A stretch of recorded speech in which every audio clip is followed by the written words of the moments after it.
DJ Una baru-baru ini dirawat di rumah sakit karena kondisi kesehatannya memburuk.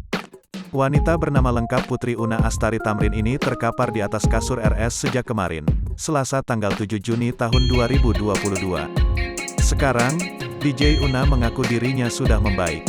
Kabar DJ Una dirawat di rumah sakit pertama kali disebarkan melalui akun Instagram pribadi wanita berusia 34 tahun tersebut.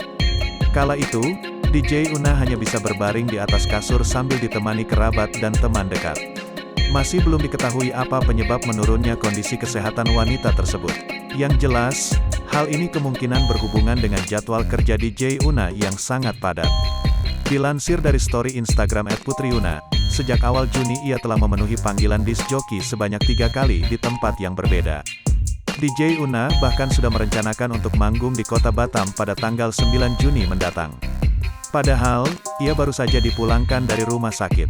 DJ Una mengaku doa dari teman dan penggemar membuatnya makin semangat untuk bekerja.